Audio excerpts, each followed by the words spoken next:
दोस्तों जय हिंद। मैं हूं रवि शुक्ला और आप मेरे साथ देख रहे हैं द न्यू भारत। और द न्यू भारत के आज के इस नए सेगमेंट में संवाद विशेष, और संवाद विशेष में हम लेकर के आए हैं महाराष्ट्र का वह प्रचलित एक ऐसा विषय जिस विषय पर न जाने क्यों अलग अलग लोगों की अलग अलग राय बन चुकी है। एक तरफ कोई किसी का समर्थन कर रहा है और दूसरी तरफ कहीं कोई किसी का विरोध कर रहा है। लेकिन इस कठिन समय में हमें ये नहीं भूलना है कि ये दौर कौन सा है।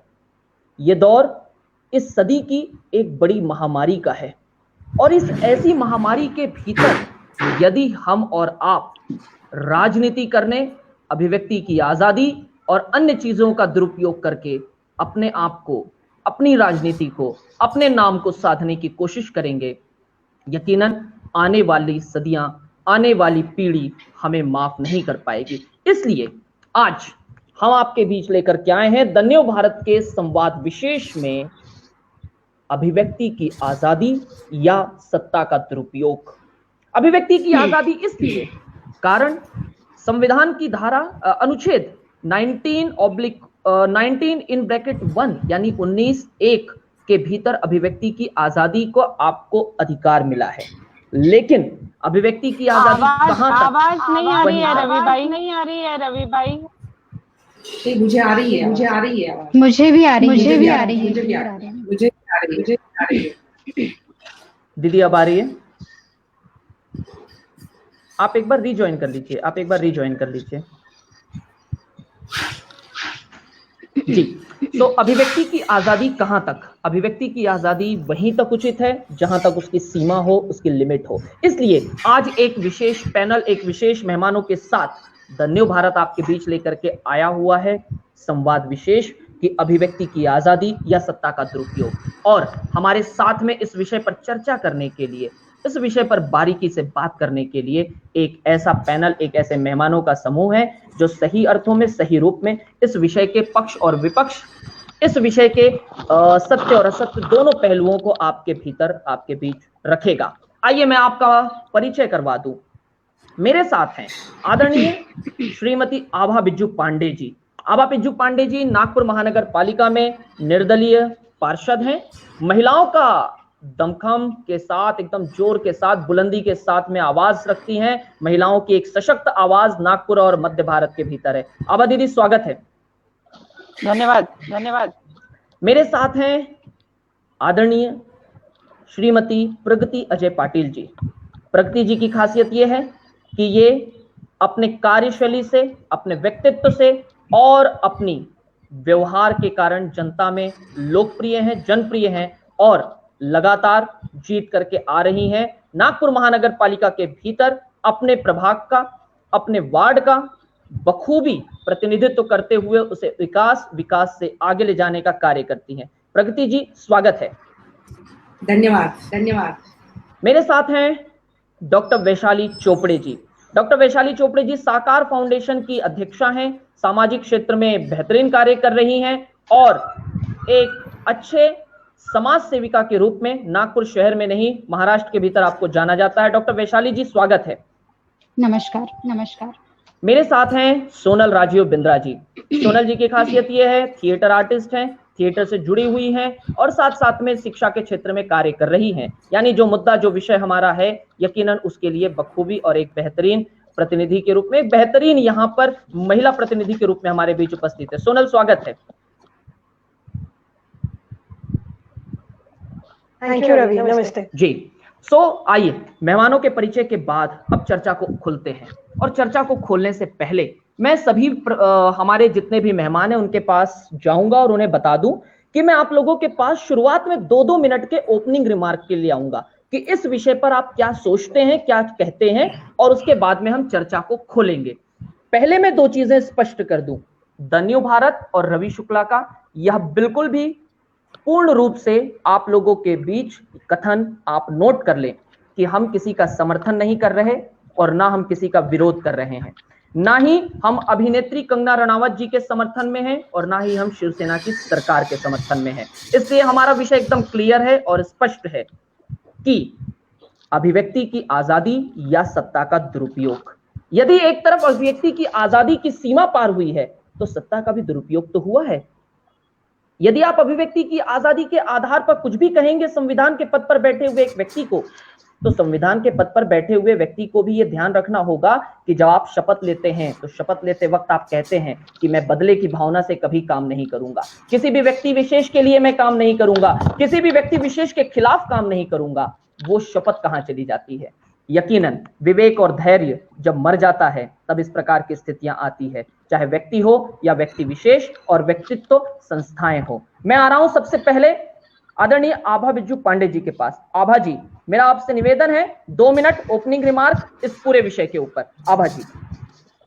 नहीं, देखिए, इस विषय में सत्ता का दुरुपयोग तो हुआ है। आप महाराष्ट्र के मुख्यमंत्री हैं, आपका व्यवहार मुख्यमंत्री जैसा होना चाहिए, ना कि किसी गैंग के मुखिया जैसा होना चाहिए। और इसीलिए मैं कहती हूं कि क्या शपथ ली थी माननीय मुख्यमंत्री जी आपने कि मेरा काम मैं निष्ठापूर्वक और शुद्ध आचार और शुद्ध विचार से, शुद्ध दृष्टि से करूंगा। जब शपथ लेते हैं तब यह भी कहते हैं की कोणाच्याही विषयी मी आकस न ठेवता, ममत्व भाव ठेवता मी सगळ्यांबरोबर एकासारखा वागीन आणि सगळ्यांकरता मी न्याय मिळवून देईन। तो मुझे लगता है कि मुख्यमंत्री जी ने जो शपथ संविधान को साक्षी रखकर ली थी, जिस तरह से व्यक्तिगत दुश्मनी के खिलाफ आपने कंगना रनावत के कार्यालय पर कार्रवाई की, यह 100% अनुचित है और अन्यायकारी है। यही मेरा ओपनिंग रिमार्क है। आदरणीय आभा जी ने बहुत ही संक्षिप्त में अपना रिमार्क इस तरीके से रख दिया कि सरकार को उन्होंने कटघरे में खड़ा किया, पर सवाल फिर भी उठेंगे, यदि सरकार ने अपना धैर्य खोया है तो किस कारणवश खोया और क्यों खोया? मैं जा रहा हूं प्रगति जी के पास। प्रगति जी, ओपनिंग रिमार्क दें। देखिए, मैं तो ये जो 2 दिन में महाराष्ट्र में चल रहा है वो सब देख के बहुत हैरान हो गई हूँ, क्योंकि हम किस पहलू से जा रहे हैं। कोरोना आगे पीछे इधर उधर जहां भी मैं देखती हूँ कोरोना के पेशेंट मुझे दिखाई दे रहे हैं। हम दिन रात कोरोना के लिए यहाँ पे झगड़ रहे हैं और ये महाराष्ट्र है, महाराष्ट्र की गवर्नमेंट है, ये क्या कर रही है? ये रानावत के अगेंस्ट जाकर उन्होंने जो आज पहल की है वो शर्मनाक है। मैं तो कहती हूँ जो महाराष्ट्र में अभी हो रहा है, जो गवर्नमेंट ये जो कर रही है, हमारी मुख्यमंत्री पीछे रहकर बीएमसी को आगे कर जो ये महाराष्ट्र में कर रही है, ये मुझे शर्मनाक दिखाई दे रहा है और ये ऐसा होना नहीं चाहिए। एक महिला के अगेंस्ट जो आज गवर्नमेंट ने किया है बहुत ज्यादा शर्मनाक है। इसलिए मैं ये चाहती हूँ कि हम लोग ये सब छोड़कर हम कोरोना के पीछे जाए, न कंगना के पीछे जाए। कोरोना से कैसे लड़ना है, ये महामारी से कैसे लड़ना है, ये सोचने का आज वक्त आया हुआ है, ना कि कंगना के बारे में सोचने का। यही हमारी गवर्नमेंट गलत हुई है कि उन्होंने कंगना के बारे में सोचा है। अगर इतनी तत्परता हमारी गवर्नमेंट कोरोना के पेशेंट में दिखाती तो मुझे लगता है कि हम गवर्नमेंट का सत्कार करते कि इन्होंने अच्छा काम किया, लेकिन ये कंगना के पीछे पड़े हैं कोरोना छोड़ के। ये मेरा स्टेटमेंट है। चलिए, प्रगति जी भारतीय जनता पार्टी की पार्षद हैं, यकीनन उन्हें महाराष्ट्र की सरकार के ऊपर जो आवाज उठाया, जो आरोप लगाया, वो तब तक तो लाजमी लगता है जब तक कि हमें ये दिखाई देता है कि बंगला अवैध रूप से जो निर्माण हुआ भी होगा तो उसे तोड़ा गया है। मैं फिर से चर्चा में जोड़ूंगा जब, तो ये सारी चीजें आएगी। मैं जा रहा हूं वैशाली जी के पास। वैशाली जी, मैं आपसे जानना चाहूंगा क्या है opening remark? Ravi ji, actually Maharashtra में जो भी राजनीतिक पटल पे जो भी चित्र आज हमें दिखाई दे रहा है, आपने उसी से प्रेरित लेकर शायद आज के विषय का चयन किया है कि अभिव्यक्ति की आजादी या सत्ता का दुरुपयोग। तो इस विषय पर मैं 2 नजरिए से प्रकाश डालना चाहूंगी कि ये जो घटना है, इस घटना को एक तो बतौर महिला भी मेरा रिमार्क रहेगा, और ये जो विषय है कि आज हमें लगता है ये विषय ज्वलंत विषय है राजनीतिक पटल का, लेकिन ये विषय ज्वलंत नहीं है। भारतीय राजनीति में यदि देखेंगे तो ये सवाल जो है ये कई बार उठा है। आगे जब इसमें चर्चा होगी तब मैं उस पर प्रकाश डालूंगी कि ये आज के राजनीति का विषय नहीं है कि सत्ता का दुरुपयोग हुआ है, ये सदियों से चलता आया है। आज महाराष्ट्र के बारे में यदि हम देखेंगे तो महाराष्ट्र की एक परंपरा है, ये संतों की, ऋषि मुनियों की भूमि है। छत्रपति शिवाजी महाराज का आदर्श पे चलने की संस्कृति इस महाराष्ट्र की है। और इसके मद्देनजर गवर्नमेंट ने जिस शब्दों का उपयोग जो किया है, मैं समझती हूँ कि एक शाब्दिक वस्त्रहरण किया गया है, जो कि महाराष्ट्र की जो पुरोगामी महाराष्ट्र कहलाया जाता है, तो ये शोभनीय नहीं है।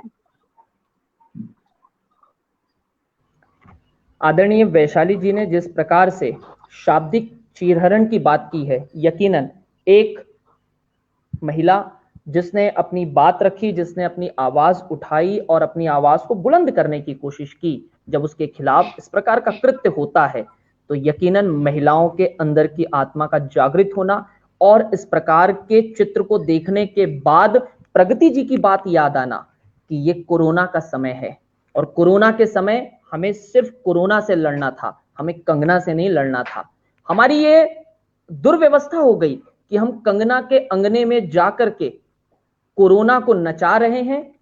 और कितना बड़ा दुर्भाग्य है कि यदि गलती से एक भी कोरोना पॉजिटिव उस एयरपोर्ट पर होता या हो सकता होगा, जो शिवसैनिक और जो करणी सेना के लोग इकट्ठा हुए थे और जो आरपीआई के लोग इकट्ठा हुए थे लाखों की संख्या में, 1000 गाड़ियों से ऊपर, एक भी यदि गलती से वहां पर पाया गया हो या गलती से उसने कीटाणु छोड़ दिए हो, हम कल्पना नहीं कर सकते महाराष्ट्र में कितना अधिक ये कोरोना का प्रकोप फैलेगा। मैं जा रहा हूं सोनल के पास।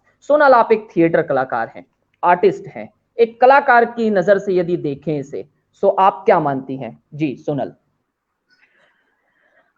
रवि, अभिव्यक्ति की आजादी या सत्ता का दुरुपयोग, और जैसे आप कह रहे हैं कि मैं एक थिएटर कलाकार हूं तो मेरा क्या मानना है, मैं एक बड़ी सिंपल सी चीज में मानती हूँ रवि, कि मैं ना तो कंगना का साथ सिर्फ इस वजह से दूंगी कि मैं एक महिला हूं और वो एक महिला है, ना तो मैं जो महाराष्ट्र गवर्नमेंट ने जो किया है उसका पूरी तरह से समर्थन करना चाहूंगी, क्योंकि मेरी समझ में एक चीज आई है कि इस पूरे इंसिडेंट में, इस पूरे वाकया में जो एक सबसे बुरी चीज जो हुई है वो ये है कि ना तो गवर्नमेंट ने रिस्पॉन्सिबली बिहेव किया है, ना कंगना रनावत जी ने रिस्पॉन्सिबली बिहेव किया है।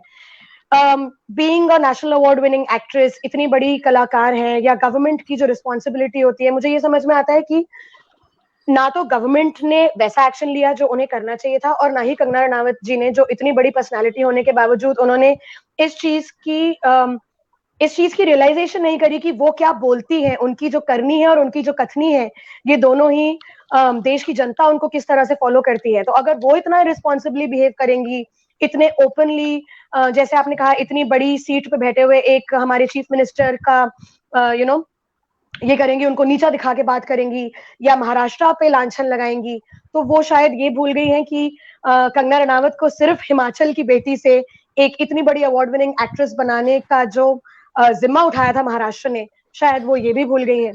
तो मेरे हिसाब से ये दोनों चीजें बहुत गलत हुई हैं कि ना तो गवर्नमेंट ने रिस्पॉन्सिबली बिहेव किया, ना कंगना रनावत जी ने रिस्पॉन्सिबली बिहेव किया। और एक और बात जो मैं बोलना चाहूंगी वो ये है कि आप और मैं, हमारा जो ये एक पॉइंट ऑफ व्यू बना है, वो आई थिंक सबसे बड़ी चीज जो इस पूरे इंसिडेंट में जो सबसे गलत हुई है वो ये है कि मीडिया ने जिस तरह से इस पूरे मामले को उछाला है, मुझे लगता है कि हम तक सही न्यूज पहुंचती ही नहीं है। वो इतना ज्यादा हेडलाइंस और सुर्खियों में इतना बढ़ा चढ़ा के जो बताया जाता है, जो एक्चुअल न्यूज है, क्यों हुआ, कैसे हुआ और किसने शुरुआत की, ये सब जो मेन मुद्दा है वो तो हटा के सारे ये बड़े बड़े न्यूज चैनल्स अपनी ही पॉइंट ऑफ व्यू रखने में आगे बढ़ जाते हैं। That is what I feel Ravi. Sonal की 3 बातें महत्वपूर्ण हैं। नंबर 1, आप रिस्पॉन्सिबल हैं, आप जिम्मेदार हैं, आप जवाबदार हैं। 3 राष्ट्रीय पुरस्कार और पद्मश्री मिला हुआ है, आपकी जिम्मेदारियां बढ़ जाती हैं कि आपका विवेक और आपका धैर्य काम करना चाहिए। दूसरी बात, इस वक्त हमें मीडिया और अन्य चीजों पर कहीं ना कहीं इसे पॉजिटिव या सकारात्मक रूप में ले जाने की उम्मीद हो सकती थी। और तीसरा कि जहां पर आप इतने बड़े कलाकार हैं, वहां कहीं ना कहीं आपका अपना अस्तित्व इसी महाराष्ट्र की बदौलत या इसी जनता की बदौलत हुई है, जिसे आज आपने खतरनाक तरीके से बहुत अधिक परेशान किया है। आइए चर्चा को खोलते हैं। सबसे पहले सवाल पर मैं आ रहा हूं आदरणीय आभा जी के पास में, और सवाल यह है कि क्या अभिव्यक्ति की आजादी पर, और मैं आप लोगों से एक निवेदन भी करना चाहूंगा, एक महिला के रूप में नहीं, आप निष्पक्ष होकर के राय रखिए कि आखिरकार जो हुआ है वो सही है या गलत। क्या एक महिला के रूप में, मैं आऊंगा दोबारा दूसरे वाले कमेंट पे, लेकिन पहला कमेंट मेरा ये है कि क्या एक महिला के रूप में हम कुछ भी कहेंगे, हम जब चाहें तब। मैं आपके सामने 3 चीजें कोट करना चाहता हूं।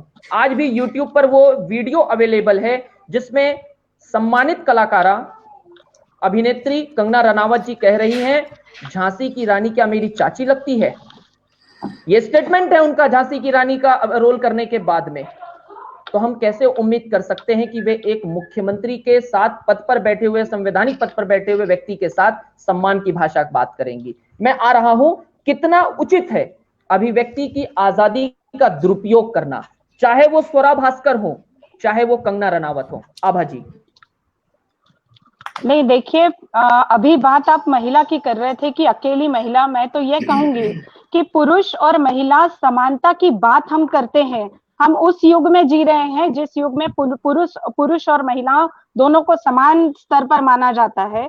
तो फिर ये अकेली महिला आई कहां से?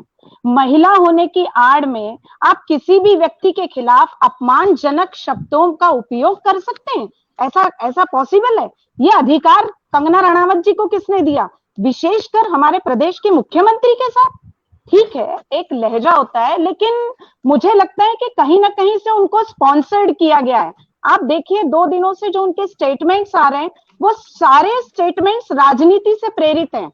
उनके सारे स्टेटमेंट्स राजनीतिक स्टेटमेंट्स लग रहे हैं। इसलिए मुझे लगता है कि कहीं वो स्पॉन्सर्ड है, इसीलिए वो व्यक्ति की अभिव्यक्ति का जो एक परिभाषा है उस चीज को समझ नहीं पा रही, और इसीलिए शायद वो अपने प्रदेश के मुख्यमंत्री के खिलाफ बोलते वक्त वो आपाक हो गई। ऐसा मेरा मानना है माननीय रवि जी।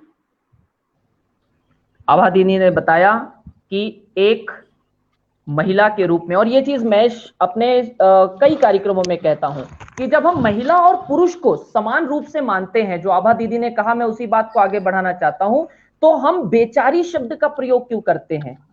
हमें ये कहां तक उचित लगता है कि हम एक महिला को, अरे भाई वो सक्षम है, सबल है और कुछ करके दिखाया है, लेकिन जब आप कुछ करके दिखा देते हैं। मैं आपके साथ एक छोटा सा इंसिडेंस साझा करना चाहता हूं। डॉक्टर कलाम के सामने एक व्यक्ति अपना गोल्ड मेडल लेकर के आता है। सो डॉक्टर कलाम उससे पूछते हैं व्हाट इज दिस? वो कहता है सर गोल्ड मेडल। दूसरी बार डॉक्टर कलाम कहते हैं व्हाट इज दिस? वो कहता है सर गोल्ड मेडल। आखिरकार वो फ्रस्ट्रेट होकर के कहते हैं अरे बाबा व्हाट इज दिस? तब वो कहते हैं सर मुझे नहीं समझ में आ रहा, आप ही बताइए। वो कहते हैं डॉक्टर कलाम कि दिस इज द रिस्पॉन्सिबिलिटी, ये एक जिम्मेदारी है। और जब आपको 3 राष्ट्रीय अवार्ड मिल गए हैं, जब आपको पद्मश्री मिला है, तो यानी आप अधिक जिम्मेदार हो गई हैं। आपका प्रतिनिधि, आपका दायित्व तो बनता है कि आप महिलाओं का सम्मान बढ़ाएं, ना कि उन पर उंगलियां उठाने के लिए मजबूर कर दें। दुर्भाग्य ये है रिया चक्रवर्ती बेटी नहीं है, वो एक अलग प्रकार की महिला हो गई, और कंगना रनावत हमारे लिए देवी हो गई है अचानक रातों रात। आखिर क्यों? प्रगति जी, क्या भारतीय जनता पार्टी जय श्री राम का नारा लगवा करके, घर को मंदिर के साथ तुलना करवाकर और अपने आप को कश्मीर के पंडितों से तुलना करवाकर कोई एक संदेश देना चाहती है? प्रगति जी। बिल्कुल भी नहीं। मैं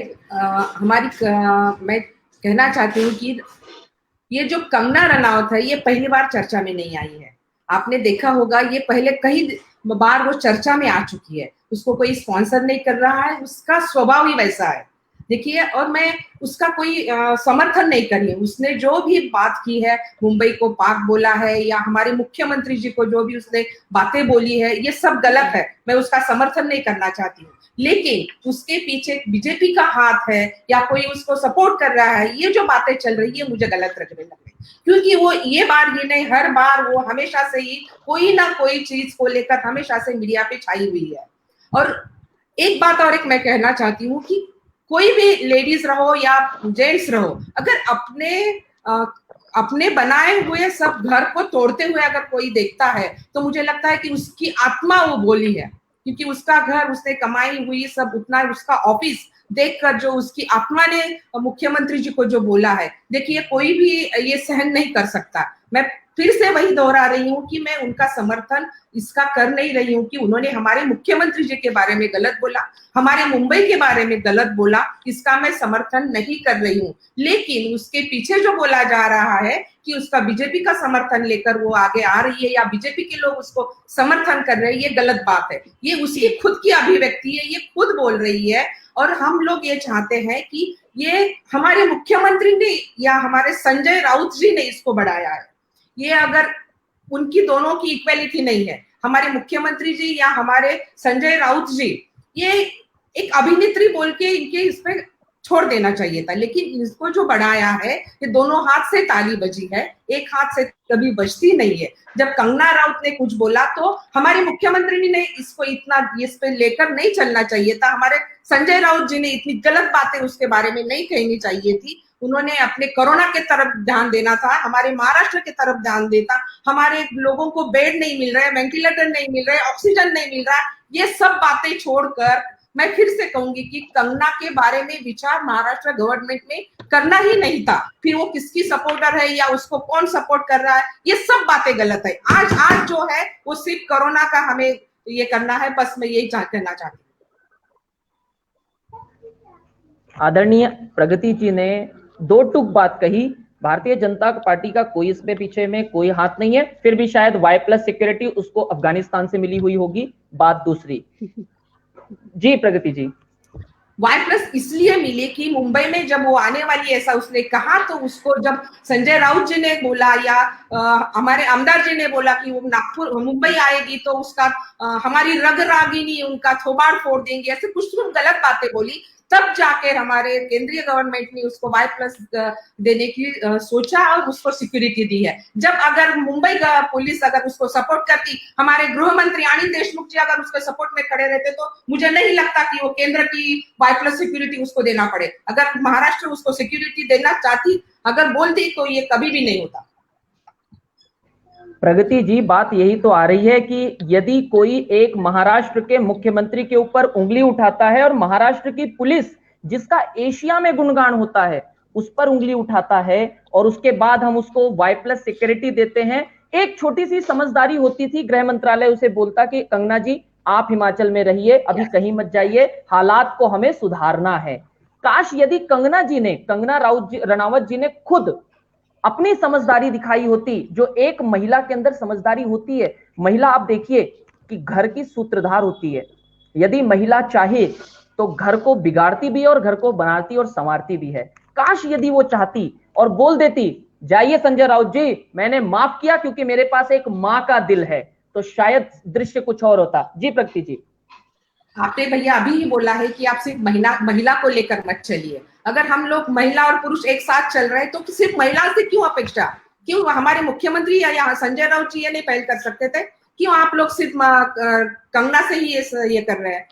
ये लोग भी अपना सब कर्तव्य देखते हुए इन्होंने समझदारी लेना चाहिए था, हमारे गृह मंत्री ने समझदारी लेना चाहिए था कि कंगना जी आप एक महिला है, या आप जहां आपने जो भी बोला वो गलत है, आप वही हिमालय में रहिए, आपके जो भी बाद में जो भी प्रॉब्लम्स हम सॉल्व करेंगे। अगर एक गृह मंत्रालय हमारा कहता तो इतनी बड़ी बातें आगे बढ़ती ही नहीं थी ना। इन्होंने जब उनको चैलेंज किया कि आप यहाँ आओगे, ऐसा होगे, मुझे एक बात बताइए कि शिवसेना की रंगरागिनी जो बोला था, वो रंगरागिनी जब हमारे क्वारंटाइन सेंटर में महिलाओं के ऊपर बलात्कार हो रहे थे, तब कहाँ गई थी? तब तो इनकी रंगरागिनी दिखी नहीं, तो इनको सिर्फ कंगना के बात सामने कैसी दिख रही है? ये जो बातें बढ़ाई है ना, इसके कारण ये सब हुआ है। रवि जी, मैं यही कहना चाहती हूँ कि हमारे लोगों ने थोड़ी भी, सिर्फ महिलाओं से क्यों अपेक्षा करते हैं आप लोग? पुरुष भी उतना ही जिम्मेदार होता है ना। अगर हम एक पहिए के साथ चल रहे हैं, पुरुष और महिला को साथ में लेके चल रहे हैं, तो सिर्फ महिलाओं से क्यों अपेक्षा करने की आप घर संभालती है या आप ये संभालती है, इसलिए आपने समझदारी दिखानी चाहिए। कभी तो ऐसा दिन आना चाहिए कि पुरुष भी समझदारी दिखाए, सिर्फ महिला ही समझदारी क्यों दिखाए? प्रगति जी ने बिल्कुल सही बात कही है कि भाई समझदारी संजय राउत जी और आदरणीय मुख्यमंत्री जी भी दिखा सकते थे, और संजय राउत जी भी ये बोल सकते थे, माझी पोरगी, माझी लाड़की बहन, तू तिसेज बस वहीं रहे, सबसे बेहतर है कि काश ये सारा हंगामा नहीं होता। जी, मैं जाऊंगा चोपड़े दीदी के पास में। वैशाली जी हमारे साथ में। अब जी आपके पास आ रहा हूँ। वैशाली जी, अपने घर को राम मंदिर कहना और खुद को कश्मीरी पंडितों के साथ तुलना कर देना, और मुंबई पुलिस पर सवाल उठाना। क्या ये नहीं लगता कि एक सोची समझी रणनीति है? वो चाहती तो शायद गुरुद्वारा बोल सकती थी, मस्जिद बोल सकती थी, अरे कुछ और भी बोल सकती थी ना। जय श्री राम ही क्यों, अच्छा नीचे जय श्री राम भी लगा देना। और जो कल तक बेरोजगार बैठे हुए थे करनी सेना वाले, हाँ 3 बार जय श्री राम है, ऐसा लग रहा कि जय श्री राम के नाम पर वो करना क्या चाहती है, यानी भावी राज्यसभा सांसद। जी वैशाली जी। रवि जी, बात ऐसी है कि राजनीति में जब भी कोई ऐसा विषय आता है कि जो बहुत ही संवेदनशील विषय हो, स्पेशली महिलाओं से जुड़ा हुआ हो या बहुत ही सेंसिटिव हो, समाज के लिए धर्म से जुड़ा हो, महिलाओं से जुड़ा हो, तो ऐसे विषय वस्तु जब राजनीतिक पटल पे आते हैं तो जो विरोध में जो पार्टियां होती है निश्चित रूप से उसको बेनिफिट उठाने की कोशिश करती है, और ये बट नेचुरल है। राजनीति में ये चीज कोई नई नहीं है। कंगना के पीछे किसका सहयोग है, उसको किसका सपोर्ट है, ये यहाँ पर बताने की बात ही नहीं। होगा या नहीं होगा ये अलग बात है। अब यहाँ पर जो बात है कि अभिव्यक्ति की आजादी, ये कंगना रनावत जी के स्टेटमेंट के थ्रू नहीं आई है। तो महाराष्ट्र में, भारत में इसकी एक परंपरा है। इसके पहले भी नसरुद्दीन शाह जी ने कुछ स्टेटमेंट किया था, आमिर खान ने कुछ स्टेटमेंट किया था, और इसके पहले भी ऐसे कई घटनाएं हुई है जिसके चलते अभिव्यक्ति की आजादी का विषय हमेशा चर्चा में रहा है। वैशाली जी रोक रहा हूँ, वैशाली जी रोक रहा हूँ। आमिर खान की पत्नी कहे कि मुझे मुंबई में डर लगता है, तो उसको कहेंगे हम तुम पाकिस्तान जाओ। और यदि कंगना रनावत जी कहें कि मुझे मुंबई में डर लगता है तो हम उसे Y+ सिक्योरिटी देंगे, क्यों? नहीं, एक्चुअली ये राजनीतिक स्टंट है। एक्चुअली कंगना जी ने जो कहा है कि ये पाक व्याप्त महाराष्ट्र लग रहा है, इसका समर्थन बीजेपी ने नहीं किया है, इसका नहीं किया। एक्चुअली संजय राउत जी ने जिन शब्दों का प्रयोग कंगना रनावत के लिए किया है, मुझे लगता है खास विरोध इस चीज को लेके है। अब इसके पीछे छुपी राजनीति होगी नहीं होगी ये उनका विषय है। तो यहाँ पर विषय ये था कि कंगना रनावत ने जो कहा, आज तक किसी पुरुषों ने नहीं कहा था, ऐसी बात नहीं, लेकिन क्योंकि वो एक महिला है, उनका नेचर हमेशा बोल्ड रहा है, बोलने में वो मोफेड रही है, और समाज में मोफेड महिलाओं को सहने की शक्ति नहीं है। वही किसी पुरुष ने कह दिया होता तो आप सहन करते। मेरा विरोध है कि उन्होंने अपनी मर्यादाओं का उल्लंघन नहीं किया था, उन्होंने अपने अभिव्यक्ति के आजादी का प्रयोग किया था। जब उन्होंने महाराष्ट्र पुलिस के बारे में जो भी कहा होगा, अभिव्यक्ति की आजादी वो है कि उनके मन में जो भाव है उसको उन्होंने व्यक्त किया, लेकिन एक कंस्ट्रक्टिव तरीके से किसी को क्रिटिसाइज करना, रचनात्मक ढंग से क्रिटिसाइज करना, ये अभिव्यक्ति की आजादी है। लेकिन किसी को गाली गलौज करना ये अपमान है। तो संजय राउत जी ने अपमान किया, उन्होंने अपने अभिव्यक्ति का प्रयोग किया, लड़ाई इसको लेके है। इसके पहले कंगना रनावत जी की जो पिक्चर आने वाली थी उसका विरोध करणी सेना ने किया था, और आज वही करणी सेना उनके सपोर्ट में है। इसका मतलब कंगना जी के सपोर्ट में नहीं है, कंगना जी के सपोर्ट में नहीं है, बल्कि जो भी गलत कार्य हुआ है उसके सपोर्ट में आज सब लोग खड़े हैं। वैशाली जी ने बताया कि भाई यदि एक पुरुष टिप्पणी करे तो हम महिला और पुरुष के चक्कर में बिल्कुल नहीं पड़ना चाहेंगे। मैं वापस आ रहा हूं, सोनल जी के पास में जा रहा हूं। सोनल जी से ये जानना चाहता हूं कि क्या एक भारतीय नागरिक को, जो भारतीय नागरिक है, अभिव्यक्ति की आजादी के नाम पर जो उसका गार्जियन है, यानी मैं पुलिस को कहूं तो उसकी गार्जियन की तरह काम करती है, क्योंकि कंगना रनावत सड़कों पर सुरक्षित तभी तक हैं जब तक कि मुंबई की पुलिस है। क्या हम अपने पिता के खिलाफ अभिव्यक्ति की आजादी का दुरुपयोग करते हुए अपशब्द कहेंगे? क्या हम अपने घर वालों के खिलाफ अपशब्द कहेंगे? और डांट पड़ेगी तो हम कहेंगे अभिव्यक्ति की आजादी है। सुन लीजिए मिस्टर शुक्ला जी, आप भले ही पिताजी होंगे, लेकिन अभिव्यक्ति की आजादी मुझे संविधान ने दिया है। क्या हम अभिव्यक्ति की आजादी के नाम पर उस पुलिस पर आरोप लगाएंगे, उस पुलिस पर छीटाकशी करेंगे जिसके कारण कि शायद महाराष्ट्र पूरी भारत में सबसे बेहतरीन राज्य गिना जाता है? सोनल जी। बिल्कुल सही रवि, ये मैंने पहले ही कहा कि यहाँ पे neither the government has behaved responsibly and nor has Kangana Ranaut. I would say मैं वही बार बार कह रही हूँ कि मुझे नहीं लगता कि जो कंगना रनावत जी ने किया वो सही है। मैं बिल्कुल भी उनकी इस बात की वजह से समर्थन नहीं करूंगी कि सिर्फ मैं एक महिला हूँ और उन्होंने जो किया वो बिल्कुल सही है, क्योंकि मुझे ये पूरे इंसिडेंट में ना एक बड़ी मौका परस्ती वाली चीज लग रही है कि हर एक इंसान मौका परस्त होके अपने फायदे के बारे में सोच रहा है।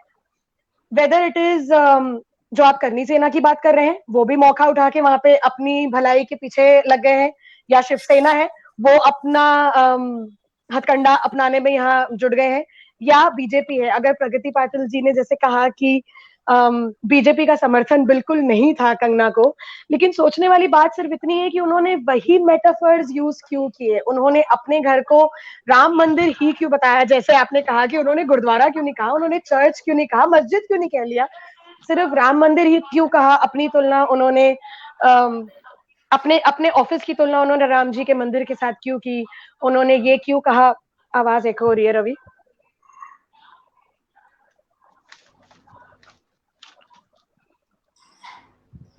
जी, तो उन्होंने वही मेटाफर्स क्यों यूज किए कि मेरा घर आपने तोड़ दिया, आप बाबर हैं, आप आइए मेरा घर तोड़ दीजिए और मंदिर तो फिर बनेगा, जय श्री राम 3 बार लिख दिया।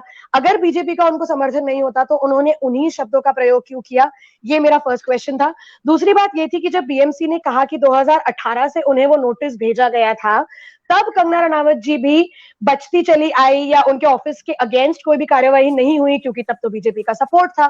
अब सडनली क्योंकि बीजेपी का शायद सपोर्ट नहीं है, या क्योंकि अब वहां पे गवर्नमेंट शिवसेना की हो गई है, तो अब शायद वो कुछ नहीं कर पाई और अपने ऑफिस को नहीं बचा पाई। एट द सेम टाइम जो चीज सोचने वाली ये है कि शिवसेना ने आज ही क्यों उनके दफ्तर की तरफ कार्यवाही उठाई, तो वो एक एज आई एम सेइंग कि एक पर्सनल अटैक बन गया एक दूसरे के खिलाफ, कि कंगना जी ने कहा कि आओ जी उखाड़ के दिखाओ क्या उखाड़ सकते हो, तो शिवसेना ने भी ये कह दिया ठीक है जी लो उखाड़ लिया, अब आप बताइए आप क्या करेंगे। इन सब चीजों के बीच में मुझे सिर्फ ये समझ में आता है कि इनकी ये जो पर्सनल अटैक थे कि संजय राउत जी और कंगना रनावत जी जो आपस में लड़ाई कर रहे हैं, एक दूसरे पे लांछन उठा रहे हैं, गालियां दे रहे हैं, मुंबई को पाकिस्तान ऑक्यूपाइड कश्मीर का नाम दिया जा रहा है, इन सब चीजों में हमें इन सब से क्या, मुझे ये समझ में नहीं आता। मैंने इसलिए वही कहा था कि मीडिया जो पोर्ट्रे करती है, भाई अमिताभ बच्चन जी को कोरोना हो गया तो उन्होंने सुबह उठ के नाश्ता खाया नहीं खाया, इससे मुझे क्या लेना देना। हिमाचल से मुंबई आते वक्त कंगना रनावत जी कौन से मंदिर में जाके दर्शन कर रही है, इससे मुझे क्या लेना देना। व्हाट इज न्यूज एग्जैक्टली, मुझे यही समझ में नहीं आ रहा कि जर्नलिज्म, रिस्पॉन्सिबल जर्नलिज्म है क्या। जो आपने कहा कि एक तरफ जो रिया चक्रवर्ती पे लांछन लगाए जा रहे हैं, सारी एग्जैक्टली अगर वो अपनी हक की बात कर रही है, अगर वो पेट्रियार्की के अगेंस्ट कुछ बात करना चाह रही है, तो नोबडी सपोर्टिंग हर। भाई उन्होंने तो काला जादू भी कर दिया, उन्होंने सुशांत सिंह राजपूत को ड्रग्स भी खिला दिए। सुशांत सिंह राजपूत तो बच्चे थे जी, उन्होंने तो बोला हाँ जी बाबू खिला दो, जो वो खिला रही है वो उन्होंने खा लिया, उनका कोई इसमें रिस्पॉन्सिबिलिटी नहीं था। Just because he is no more with us, तो इसलिए वो बहुत अच्छे हो गए हैं और पूरी की पूरी टिप्पणी कर दी गई है रिया चक्रवर्ती के ऊपर, और वही चीज अगर कंगना रनावत करे तो फुल सपोर्ट है। आभा जी कुछ कहना चाह रही हैं, आभा जी कहें। हाँ देखिए रवि जी कि हेलो, हाँ हेलो आवाज आ रहा है? हाँ देखिए रवि जी कि ये जो एपिसोड है कंगना रनावत का, ये कहाँ से शुरू हुआ? ये वहां से शुरू हुआ, सुशांत सिंह राजपूत की हत्या हुई, आत्महत्या हुई, ये तो तय करेगी सीबीआई। और आपको महाराष्ट्र पुलिस पर भरोसा नहीं था, विश्वास नहीं था, इसलिए सीबीआई को जांच सौंपी गई। उसके बाद कंगना जी ने लगातार मीडिया ट्रायल करती रही। कंगना जी, मेरा ये कहना है, अभी वैशाली जी ने कहा, प्रगति जी ने कहा कि भारतीय जनता पार्टी की गवर्नमेंट उनको सपोर्ट नहीं कर रही। मैं व्यक्तिगत रूप से कहना चाहती हूँ, मैं तो किसी पार्टी की नुमाइंदा नहीं हूँ और इसीलिए किसी पार्टी की ये नहीं कहूंगी कि उन्होंने सही किया उन्होंने गलत किया। मुझे ये लगता है कि जिस तरह की सुरक्षा सरकार ने विशेष दर्जा देकर कंगना को दी है, अगर किसी आम नागरिक के साथ ये अवसर हो जाए या ये घटना घट जाए रवि जी, तो मैं आपसे पूछना चाहती हूँ रवि जी कि क्या अगर ऐसी घटना घटित हो जाए तो ये सुरक्षा आपको या हमको मिलेगी? हर सुरक्षा देते वक्त नियम बनाए गए हैं, किन नियमों के तहत वो सुरक्षा दी जा सकती है। लेकिन यहाँ पर सरासर मेरा मानना है कि नियमों की धज्जियां उड़ाई गई और उस महिला को, मैं ये नहीं कहती कि भाई वो महिला है उसके साथ अच्छा हुआ, जो गलत हुआ वो भी मैं आगे कहूंगी कि किस तरह से शिवसेना की गवर्नमेंट ने उसके साथ गलत किया, मैं उसके प्रमाण भी आपको दूंगी आगे चर्चा में।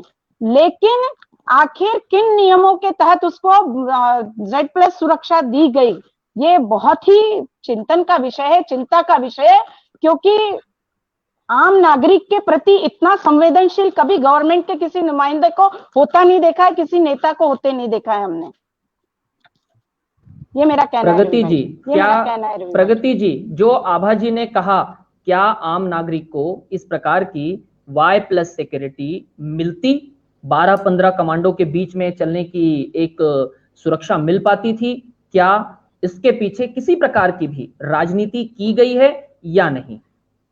मैं अभी रवि, गिरती हुई GDP के तहत मैं वही बोल रही हूँ कि कोई राजनीति नहीं है इसके पीछे। उन्होंने, कंगना ने जो बातें बोली है खुद अपनी बोली है, कोई पार्टी का स्टेटमेंट नहीं है ये।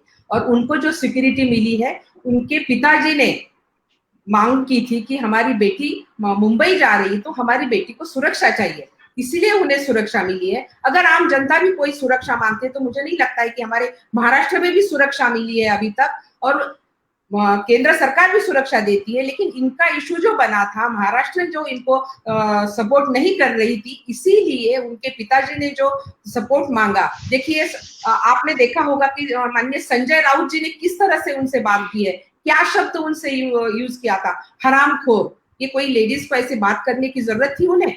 ये ऐसे घटना घटने के कारण उनके पिताजी ने Y+ सिक्योरिटी मांगी, इसीलिए उनको सिक्योरिटी मिली और वो सिक्योरिटी के साथ मुंबई आई है। चलिए, इसको यहीं रोकते हैं और मैं आगे बढ़ूंगा। मेरा जो अगला सवाल है, अगला सवाल बहुत स्पष्ट है। क्या महाराष्ट्र की सरकार ने, सरकार किसकी है उससे हमें कोई मतलब नहीं, महाराष्ट्र की सरकार ने सत्ता का दुरुपयोग कहीं ना कहीं अभिमान को दिखाने के लिए किया? क्योंकि महानगर पालिका के क्षेत्र में आने वाले, प्रभाग में आने वाले, महानगर पालिका के कार्य क्षेत्र में आने वाले कई गड्ढे हैं जिसको नहीं भरा जाता।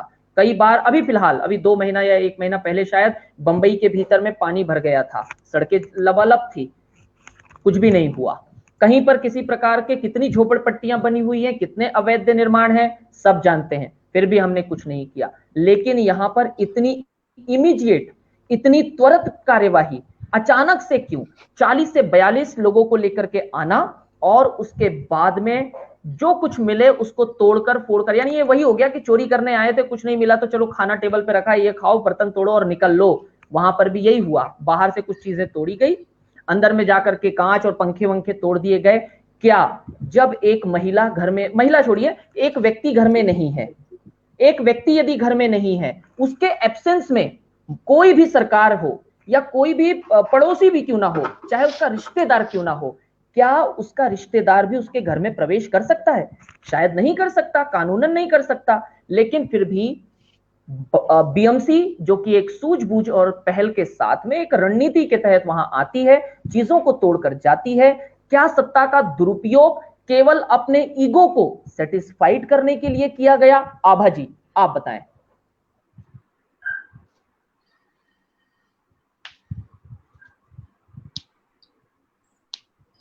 आभा जी, माइक। ये जो घटना है, ये महाराष्ट्र में शर्मसार कर देने वाली घटना है। मैं आपको बताना चाहती हूं कि अगर हम अवैध निर्माण की बात कर रहे हैं तो उसकी भी अनेक प्रक्रियाएं हैं। MRTP एक्ट के अंतर्गत नोटिस गया, उसके बाद क्या जवाब आया, उसके बाद क्या हियरिंग हुई, उसके बाद जो भी उसकी प्रक्रियाएं हैं, वो प्रक्रियाओं के तहत हर विषय में जाया जाता है। मैं एक छोटा सा उदाहरण देना चाहूंगी कि ठीक कंगना रनावत के बगल में, जहां कंगना रनावत का जो कार्यालय तोड़ा गया, उसके बगल में ड्रेस डिजाइनर मनीष मल्होत्रा जी का, इनका स्वयं का अपना प्रतिष्ठान है और उसे भी बीएमसी ने अवैध निर्माण बताया है और इन्हें 7 दिनों का नोटिस दिया। एक तरफ मनीष मल्होत्रा जी को आप 7 दिनों का नोटिस देते हैं और दूसरी तरफ कंगना जी के साथ आप भेदभाव क्यों करते हैं? वहां बुलडोजर लेकर 25 आदमियों की सेना तैनात कर देते हैं आप। इसका केवल एक ही आधार है रवि जी, कि किसी के साथ व्यक्तिगत दुश्मनी अगर मन और मस्तिष्क में हावी हो जाए तब ऐसी शर्मसार कर देने वाली घटनाएं घटित होती हैं। सरकार को इन परिस्थितियों में अपने विवेक और शपथ का ध्यान रखना चाहिए। यह घटना महाराष्ट्र के लिए इसीलिए शर्मसार है, मैंने पहले भी कहा है और मैं अभी भी कह रही हूं कि यह घटना महाराष्ट्र के लिए शर्मसार है। आदरणीय आभा जी ने महाराष्ट्र के लिए नहीं, महाराष्ट्र की सरकार के लिए ये घटना शर्मसार इसलिए नहीं बताया कि ये चीज हुई, इसलिए नहीं बताया कि एक महिला के साथ हुआ, इसलिए बताया कि नियमों को ताक पर रख करके एक पूरी संस्था, यानी सरकार जो होती है वो एक संस्था होती है, और एक पूरी संस्था एक व्यक्ति के खिलाफ, यानी एक इंस्टीट्यूशन एक इंडिविजुअल के खिलाफ अपने सारे साम दाम दंड भेद खोल करके लगा करके केवल उसके मुंबई में उतरने से पहले आखिर क्यों इतनी जल्दबाजी में इस प्रकार की कार्यवाही करने को बेमादा हो जाता है, क्यों आखिर मजबूर हो जाता है? प्रगति जी। देखिए, मैं तो पहले ही बोल चुकी हूँ कि ये बहुत शर्मनाक घटना हुई है। ये जो ऑफिस तोड़ा गया उसका, इसमें भी कोई नियम होते हैं महानगर पालिका में। एक्ट 53 के अंदर नोटिस दी जाती है, उसके बाद उनको उनके प्लान सैंक्शनिंग के पेपर्स बुलाए जाते हैं, हेयरिंग होता है। जो अभा जी ने बताया वही मैं बताना चाहती हूँ कि ये सब प्रोसेस होती है, और प्रोसेस के बाद हेयरिंग के बाद एक्शन लिया जाता है। लेकिन यहाँ पे एक व्यक्ति के खुन्नस में ये घटना घटी है, तो ये खुन्नस जो दिखाई उन्होंने, मैंने पहले बोला है कि शायद लेडीज हो जेंट्स हो, लेकिन ऐसी बात, शर्मनाक बात है ये। महाराष्ट्र के राजनीति में, महाराष्ट्र में ये बहुत शर्मनाक बात हुई है, और मीडिया में जिस तरह से ये चल रहा है पूरा, वो बहुत खेदजनक है। इसलिए हम इसका निषेध करती हूँ मैं ये प्रकार। प्रगति जी, लेकिन आपको ये नहीं लगता कि काश ये एपिसोड, आप लोग महानगर पालिका के भीतर बैठते हैं, आप लोग पार्षद हैं, आप और आभा जी दोनों पार्षद हैं, आप लोग नियम और कानून सब कुछ जानते हैं, क्या एक पूरी संस्था का इस तरह से किसी व्यक्ति के पीछे पड़ जाना, और केवल वही नहीं, सामना का पूरा डिपार्टमेंट, पूरा का पूरा अखबार उसके पीछे पड़ जाता है, एक पूरी सरकार उसके पीछे पड़ जाती है, 3 राजनीतिक पार्टियां उसके पीछे पड़ जाती हैं, क्या ये कहीं ना कहीं दिवालियेपन का या धैर्य विवेक पूरी तरह से खो देने का प्रतीक जान पड़ता है? बिल्कुल सही बात बोल रहे हैं आप। उन्होंने अपना विवेक, देखिए अभी महाराष्ट्र गवर्नमेंट में मुख्यमंत्री जी शिवसेना के हैं। मैं कहना नहीं चाहती थी, लेकिन अभी मैं कहना चाहूंगी कि आपने जब विवेक की बात की है, हमारी शिवसेना हमेशा से छत्रपति शिवाजी महाराज का नाम लेकर के हमेशा से राजनीति में उतरी है। आप जानते होंगे इतिहास में शिवाजी महाराज जी के यहाँ पर महिलाओं को कितना सत्कार और सम्मान होता था।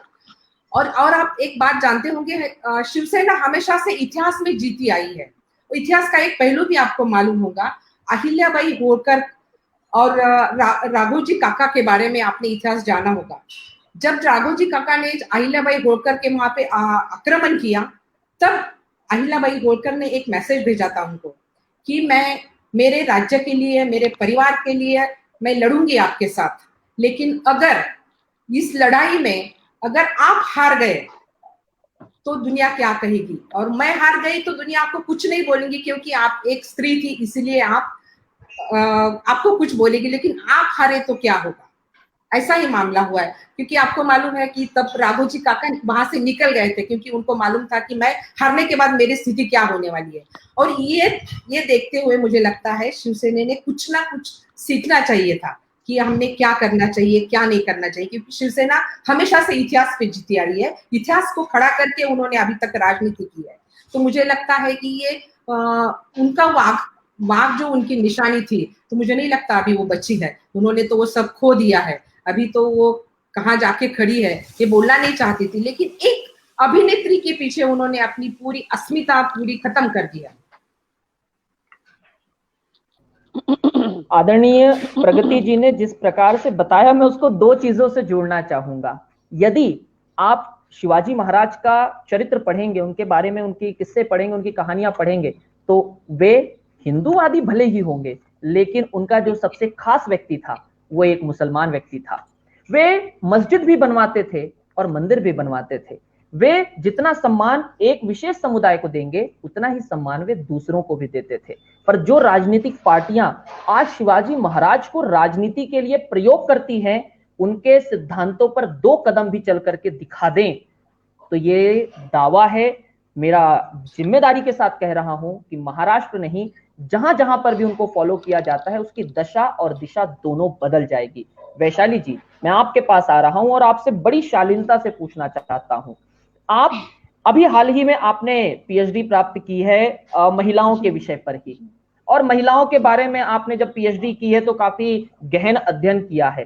क्या इतिहास में भी इसी प्रकार के दृश्य, सावित्रीबाई फुले के बारे में तो हम जानते हैं, हम ऐसे कई उदाहरण जानते हैं, लेकिन क्या इस प्रकार से हमेशा से होता रहा है कि एक पूरा का पूरा समुदाय, पूरी की पूरी संस्थाएं एक महिला के खिलाफ, एक व्यक्ति के खिलाफ, महिला नहीं एक व्यक्ति के खिलाफ लड़ जाती है, एक घमंड को तोड़ने के लिए, एक ईगो के तोड़ने के लिए? और यहां पे मैं कंगना जी का ये स्टेटमेंट पूरी तरह से जिम्मेदार बताना चाहूंगा, आज तुमने मेरा घर तोड़ा है, कर तुम्हारा घमंड टूटेगा।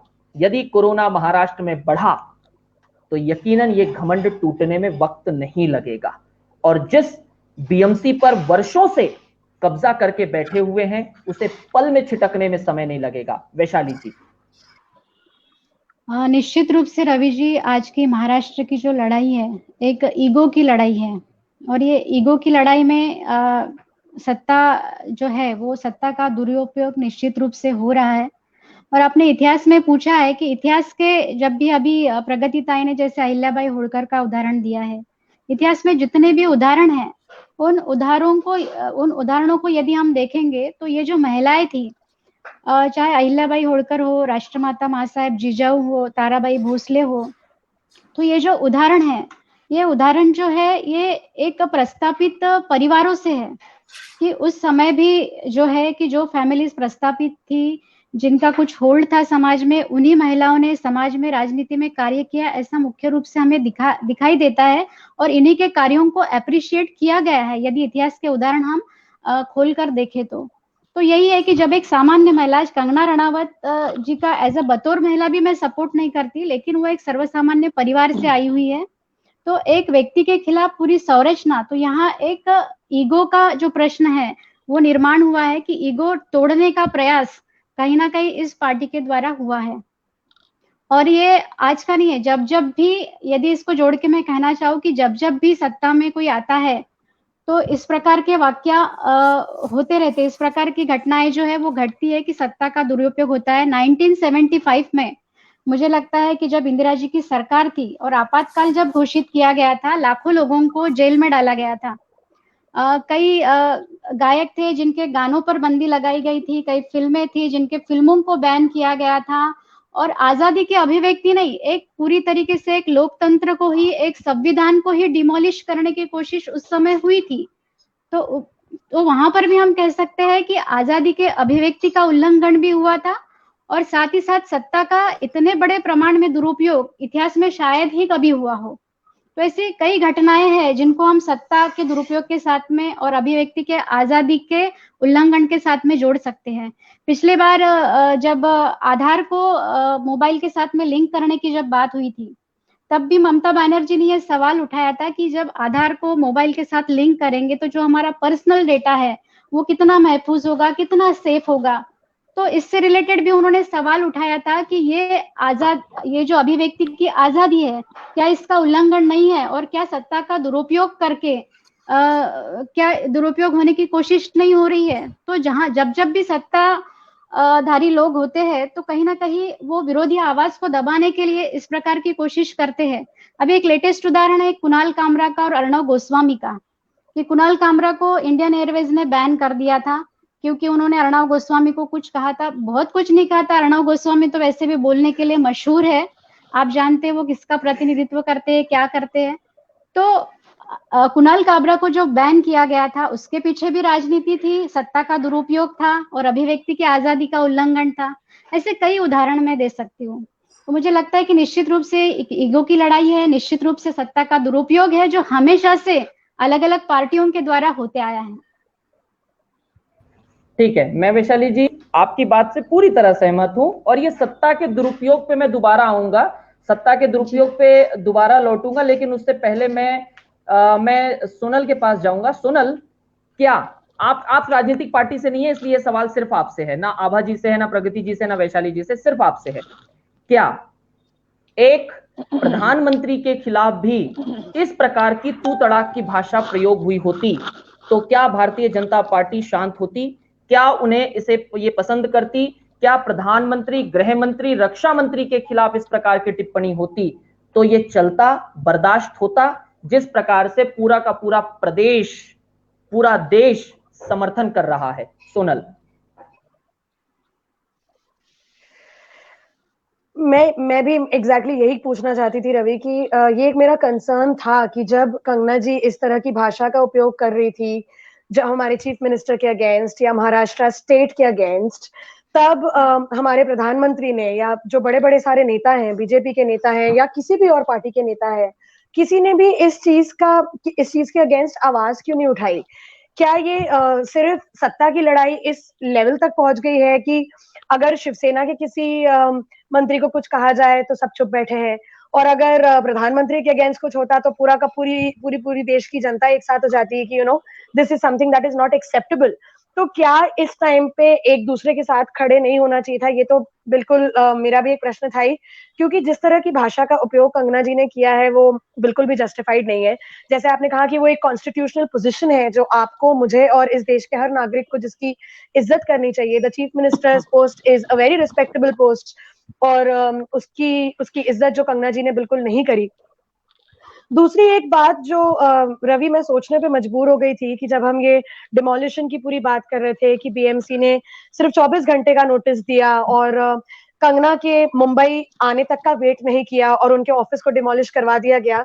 एक चीज मेरे मन में बार बार खटक ये रही थी कि जब डिमोलिशमेंट शुरू हुआ उसके कुछ घंटों बाद कंगना ने हाई कोर्ट से स्टे ऑर्डर्स करवा दिए और वो डिमोलिशमेंट रोक दी गई। मेरे मन में ये आ रहा था कि अगर कंगना को पता था कि उनको 24 घंटे का वो टाइम दिया गया था तो उन्होंने ये कार्यवाही पहले क्यों नहीं कर ली? क्योंकि कंगना के पास भी तो उतना पावर है कि वो अपनी डिमोलिशमेंट रुकवा सकती थी, हाई कोर्ट से स्टे ऑर्डर्स पहले ही करवा सकती थी। क्या उन्होंने क्या वो कहीं ना कहीं ये चाहती थी कि वो डिमोलिशमेंट थोड़ा बहुत हो, थोड़ी बहुत तोड़फोड़ हो, इस बात का वो थोड़ी बढ़ाई जाए बात, उन्हें वो पॉपुलैरिटी मिले, उन्हें वो मीडिया में वो पूरी छा जाए और उसके बाद फिर वो आराम से अपने स्टे ऑर्डर्स लेकर आ जाएंगी? ये एक प्रश्न मेरे मन में जरूर आया था जो अभी तक किसी ने नहीं उठाया। मैं प्रगति जी के पास जाऊंगा। सोनाली जी के एक बात का मैं जवाब देना चाहूंगी। सोनाली जी के उन्होंने कहा था कि कंगना रणावत ने जो सीएम साहब को जो सिंगल वर्ड यूज किया इसका किसी ने विरोध नहीं किया। तो मैं आपको बतलाना चाहती हूँ, लेटेस्ट ये देवेंद्र जी फडणवीस का एक वीडियो अभी चल रहा है जिसमें उन्होंने विधान सभा में इसका स्पष्ट विरोध किया है कि कंगना रणावत ने जिस प्रकार से सिंगल वर्ड का यूज आदरणीय मुख्यमंत्री जी के लिए किया है, हम इसका विरोध करते हैं। ये वीडियो आप देख सकती है कि उन्होंने इस चीज का विरोध किया है कि किसी भी रिस्पेक्टेबल व्यक्ति को आप इस तरीके से बात नहीं कर सकते। इसका विरोध सभी नेताओं ने किया है। लड़ाई कितने घंटे बाद किया? कितने घंटे बाद किया? जी आभा जी। देखिए, जो भी चल रहा है ये पूरा राजनीतिक परिदृश्य जो हमें दिख रहा है, कौन उसके फेवर में है, कौन किसके फेवर में है, ये सारी बातें पूरा देश जानता है। मेरा ये कहना है कि कंगना रणावत जी ने जिस तरह से बात की मुख्यमंत्री जी के खिलाफ कि मैं उनका घमंड तोड़ दूंगी और उनका ऐसा हो जाएगा और वैसा हो जाएगा और जय श्री राम, ये कहीं ना कहीं अपना राजनीतिक भविष्य ढूंढ रही हैं। थोड़े दिन रुकिए रवि भाई साहब, थोड़े दिन रुकिए सिर्फ, ये कहीं ना कहीं हमको दिखेगा कि हिमाचल की मंडी से चुनाव लड़ती है या फिर मुंबई के किसी लोकसभा क्षेत्र से अपना पर्चा भरती है, ये हमें दिखेगा।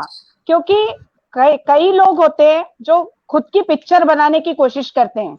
ये देखिए, ऐसा नहीं उनके साथ हुआ गलत है, लेकिन जो घटना गलत हुई है उसको किस तरह से राजनीतिक स्वरूप देकर अपने आप को राजनीतिक इसमें खड़ा करने का जो ये एक चलन चला है, उस चलन में मेरे ख्याल से कंगना रणावत जी सफल हो गई हैं।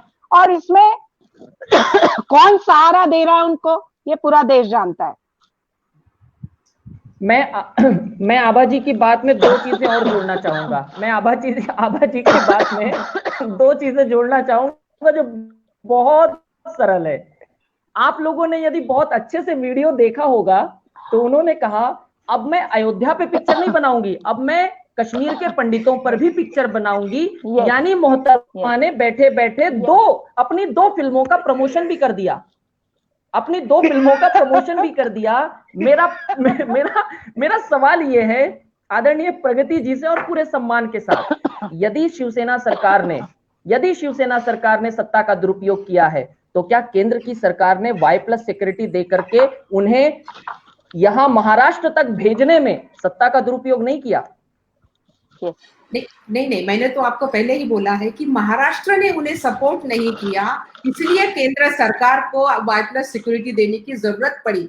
अगर वो महाराष्ट्र में आ रही है और महाराष्ट्र की सरकार उन्हें सपोर्ट करती दिखाई देती तो मुझे नहीं लगता कि उन्हें वहां से सिक्योरिटी लेनी पड़ी थी।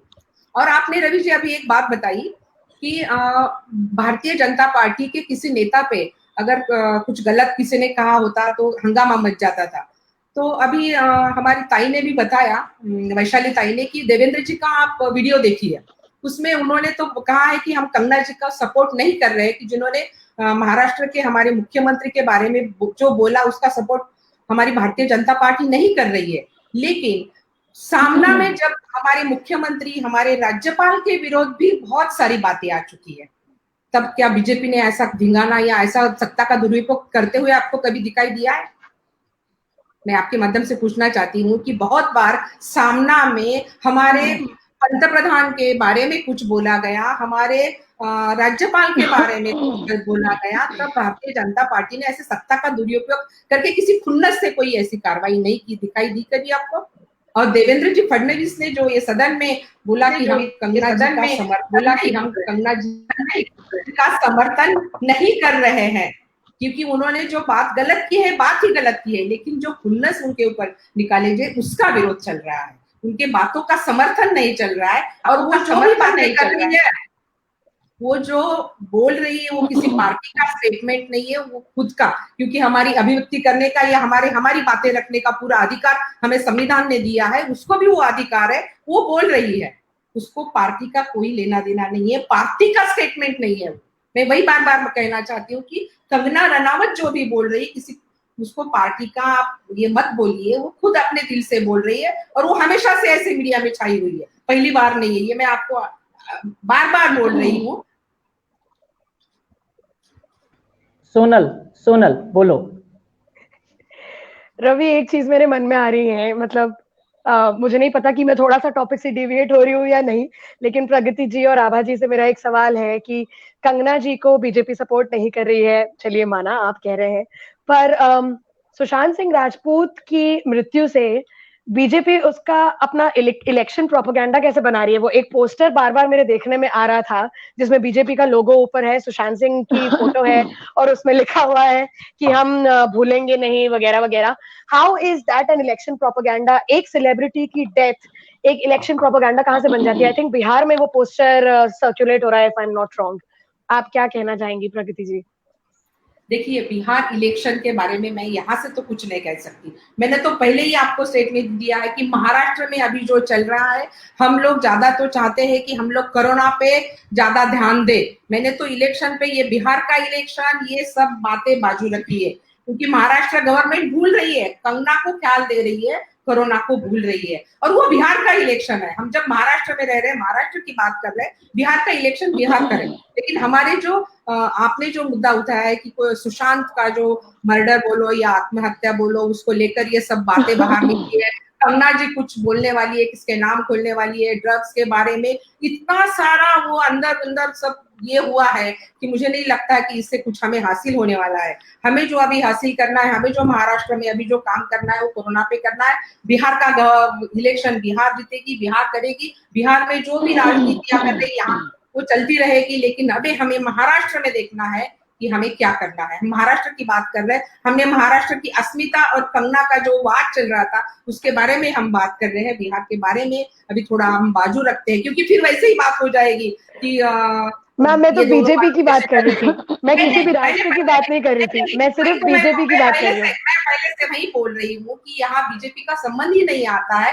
कंगना रनावत ये अपने अपने अपना अपना खुद का स्टेटमेंट दे रही है, वो किसी पार्टी का उसका स्टेटमेंट नहीं है मैडम, वो सिर्फ अपने खुद हमको संविधान ने तो उतना अधिकार तो दिया है कि हम हमारे दिल में जो लगता है वो हम बात करते हैं। उसको तो ऐसा नहीं है कि हमें बात करना नहीं चाहिए, उसको जो लग रहा है वो पहले से बात करके आई है। मैं बार बार वही कहती हूँ कि कंगना का वो उसका स्टाइल है, वो हमेशा से वो स्टाइल से जीती आई है और वो मीडिया पे स्टाइल से आती है और स्टाइल से वो स्टेटमेंट देती है। उसको किसी ने बोला नहीं कि तू तेरे घर को अयोध्या मंदिर बना या तू जय श्री राम बना, ये सब बोल, ऐसा किसी ने उसको कुछ बोला नहीं, वो खुद अपने अपने दिल से बोल रही है। ना भारतीय जनता पार्टी के किसी नेता ने उसको बोला है कि तू ऐसा बोल, ये बात सब आप यहाँ पे भी फिर क्या हो रहा है, राजनीति हो रही है। आप बोल रही है कि राजनीति नहीं, यहाँ हमको क्या करना है अभी देखना है, राजनीति आप बाजू छोड़िए।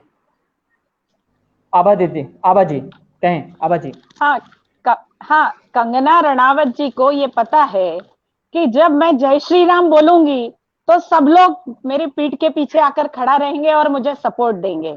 आज तक उनको कभी कश्मीरी पंडितों की चिंता नहीं हुई, लेकिन आज उनको कश्मीरी पंडितों की चिंता। आभा जी बस रोक रहा हूँ, एक चीज और जोड़ना चाहूंगा।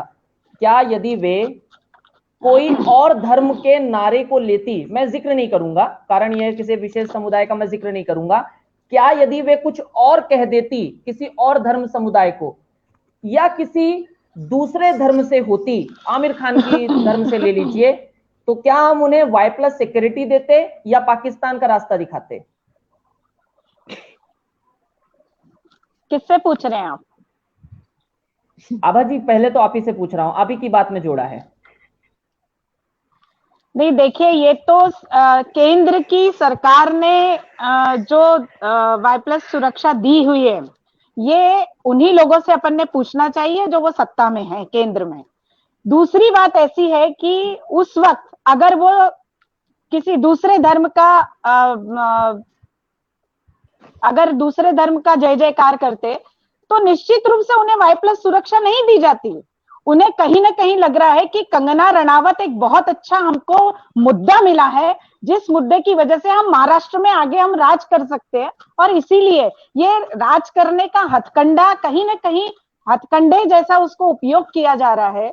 और इसीलिए मैं रवि भाई अंतिम बात कहना चाहती हूं कि दिल्ली और मुंबई की ये लड़ाई बनाने वालों, लाखों मौतें हो रही हैं, अस्पतालों में मरीजों के लिए बिस्तर नहीं है, जिंदा रहने के लिए ऑक्सीजन नहीं है। आखिर आप आम आदमी की जान से क्यों खेल रहे हैं? विषय को इतना तूल क्यों दे रहे हैं? जहां एक और आदमी जीवन और मृत्यु के बीच संघर्ष कर रहा है, वहां हमारे देश के नेता रिया और कंगना के नाम से चिल्ला रहे हैं। ऐसे नेताओं का रवि भाई मैं निषेध करती हूं। आज इस समय बहुत संवेदनशील समय से आज अब मैं न्यूज में देख रही थी कि औसतन हर मिनट 48 मौतें इस देश में हो रही हैं। कहां जा रहा है हमारा देश? लेकिन नहीं, हमारे लिए कंगना रनावत मेन है, हमारे लिए सुशांत सिंह राजपूत मेन है। हर व्यक्ति लगा हुआ है, कोई भी पार्टी ले लीजिए आप, कोई भी पार्टी। अरे उससे हट के कोरोना पर बात करिए। लोग मर रहे हैं, लोगों को ऑक्सीजन नहीं मिल रहा। भाई साहब, परसों के दिन हमारा जमादार, हमारा सैनिटरी इंस्पेक्टर, वो मरते मरते बच गया। उसको मेडिकल में कोई एंट्री नहीं ले रहा था उसको। जब हमने मेडिकल के डीन को फोन किया, हाथ पैर जोड़े, तब उसका 46 ऑक्सीजन हो गया था। रवि भाई, मैं उन नेताओं से अपील करना चाहती हूँ, मैं उन नेताओं से निवेदन करना चाहती हूँ कि ये सारी बातें छोड़कर शासकीय अस्पतालों में जाएं, वहां जाकर हालात देखें, स्लम बस्तियों में जाएं, वहां जाकर लोगों को रोजी रोटी नहीं है, बेरोजगार हो गए, इस पर बात करें। कंगना रनावत और सुशांत सिंह राजपूत, ये होता रहेगा, ये जांच के माध्यम है, वो लोग करते रहेंगे, लेकिन हमारे लिए ये बात महत्वपूर्ण है, हमने इसको ही प्राधान्यता देना चाहिए, ऐसा मुझे लगता है रवि भाई। आदरणीय आभा जी ने जिस प्रकार से बात रखी है, और अब हम लोग चर्चा को अंत की ओर लेकर के जा रहे हैं। चर्चा को समाप्त करने से पहले बस मेरे 2 सवाल हैं। आखिरी वाले सवाल के लिए मैं सबके पास आऊंगा, लेकिन उस आखिरी सवाल से पहले मेरा एक सवाल है, और सवाल ये है कि क्या कंगना रनावत के पास में पैसे खत्म हो गए थे, जिसके कारण कि उन्हें मुंबई के खार ब्रांच में आना जरूरी पड़ गया था? क्या उनको मुंबई में किसी मीटिंग अटेंड करने थे, क्या किसी की शादी में आना था? ऐसा क्या अति आवश्यक कार्य था 9 सितंबर के दिन कि उन्हें मुंबई आने की जल्दी थी? आखिर क्या कारण था? क्यों आखिर वे ऐसा करना चाहती थी? जी, मैं जाऊंगा वैशाली जी के पास में। वैशाली जी क्या कहेंगी?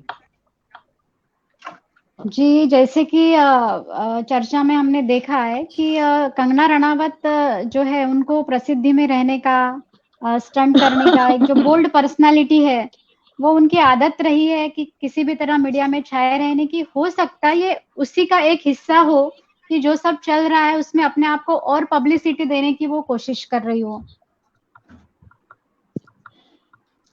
मीडिया का ध्यान अट्रैक्ट करने के लिए। जी, वैशाली जी ने बहुत ही कम शब्दों में एकदम शानदार टिप्पणी की है कि जिस अभिनेत्री ने ऋतिक रोशन, आदित्य पांचोली, शेखर सुमन के बेटे और एक नाम मैं भूल रहा हूं, और सुशांत सिंह के ऊपर में जो भी टिप्पणी की है, यानी इनका हमेशा से ये स्वभाव रहा है, चाहे वो स्वरा भास्कर हो, राखी सावंत हो या कंगना रनावत हो, ये लोग केवल, अच्छा इनसे हमारे देश को मिलता क्या है मुझे आज तक नहीं समझा।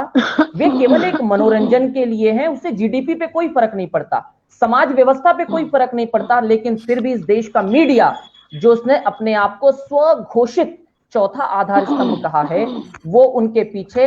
अमिताभ जी कब उठते हैं, कब नाश्ता करते हैं, नाश्ते में क्या करते हैं, अच्छा हो गया उनके पास में ये नहीं था कि कितनी सांसें ली है, 1 मिनट में अभी अभी उन्होंने 15 सांसें ली हैं। यानी हम लोग, और आप यकीन नहीं करेंगे, एक निजी चैनल ने छत्रपति शिवाजी टर्मिनल पर यानी मुंबई एयरपोर्ट पर 12 से 15 लोगों को खड़ा कर रखा था, अपने प्रतिनिधियों को, और सारे कौन थे? सारे मुंबई के बाहर से आए हुए थे, सबको अपॉइंट किया था, जैसे कि हम लोग एक बहुत बड़ा राष्ट्रीय नहीं अंतरराष्ट्रीय स्तर का सम्मेलन करवा रहे हो, कंगना द महोत्सव, और उसके अंदर कंगना की एंट्री हो रही है और वो चोरी चुपके अपने घर पहुंच जाती है और फला फला पार्टी कहती है हमने उसे सुरक्षित घर पहुंचा दिया, हमारा मिशन पूरा, और उनके जिले में एयरपोर्ट पर उनका स्वागत होता है। जी आभा जी, आप कुछ कह रही थी ताकि मैं अंतिम सवाल तक आ पाऊं।